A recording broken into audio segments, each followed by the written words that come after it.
Ugh. All right. Now that we've got that out of the way and fork rules, did you guys ever watch that show, the Good Place?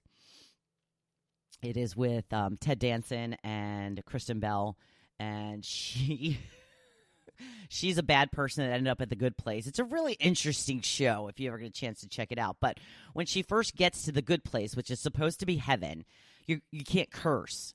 So she always goes, "What the fork?" So it just reminded me of that. I know my husband's going to tell me I was rambling today. That's okay. I don't care. On to my blog post. Today we are talking about fearlessness. It's Behaviors to Adopt Week. The quote I put up is from William Congreve. Fear comes from uncertainty. When we are absolutely certain whether of our worth or worthlessness, we are almost impervious to fear. I love that word, impervious. That is a $10 word, impervious. I love it. And so true. When I got my first full-time job, I moved about an hour from my hometown. It was the first time I was living on my own. I remember my friend Leslie went to the dollar store. She bought me a laundry basket, filled it with all kinds of things you need for a first apartment. Measuring cups, spoons, dustpan, utensil sorter, cutting board, all that kind of stuff. It was so awesome. I just remember digging through that basket being like, oh my gosh, this is so great. So she enclosed a note that I left up on my, TV stand for a very long time saying how brave I was to move so far away from home and how proud she was of me. It kind of struck me because I didn't actually consider what I was doing as brave.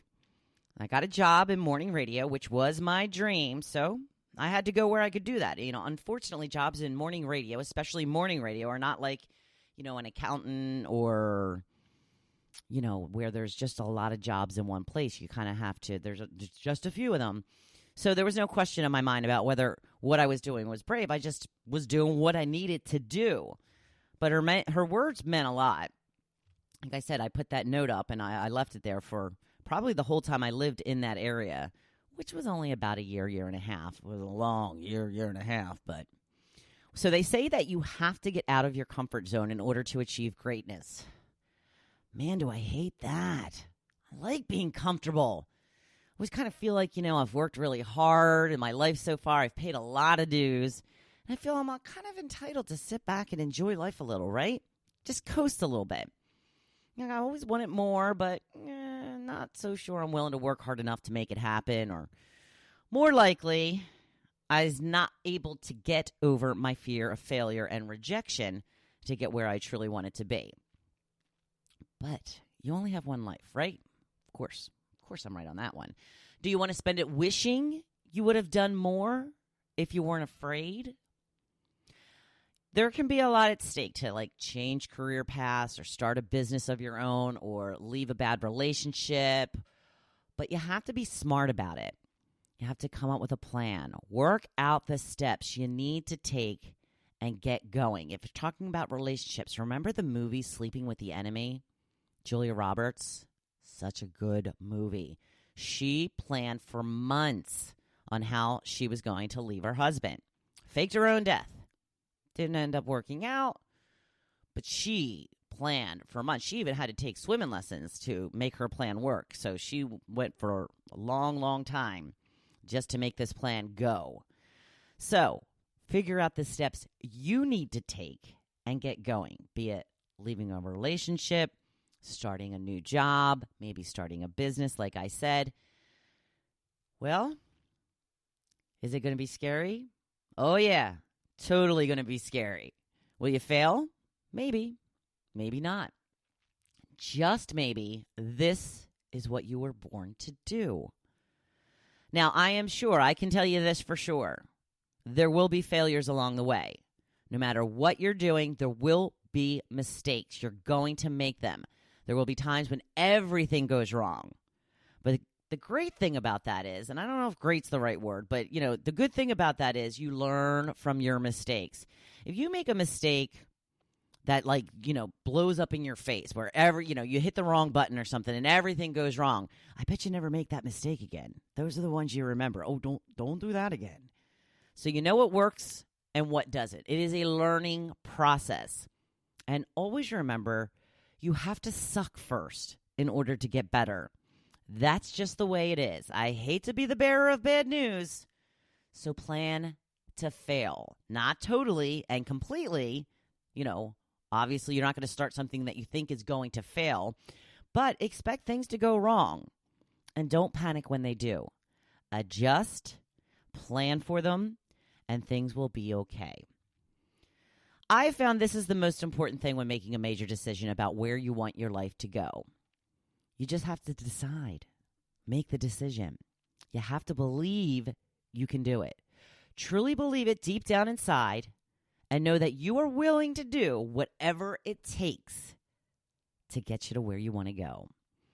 And here's the thing about fear. Once you face it, it loses its power over you. People who succeed don't do it because they aren't scared. They succeed because they are scared, and they do it anyway. Like the story I started out with. It really didn't even occur to me that I was being brave. I was just doing what I needed to do in order to get what I wanted, a career in radio. But after she wrote those words, I was like, wow, maybe I am brave. And now I know that when I get scared, I just have to work through it. Take away its power.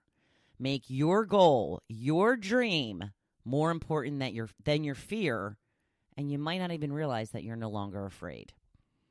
You have to decide which is more important to you. Here's another thing. My life is so much happier and so much more exciting than I was then when I was just coasting and being comfortable. So, my bit of advice is to get on out of that comfort zone. Shoot for the moon. Even if you miss, you may fall among the stars.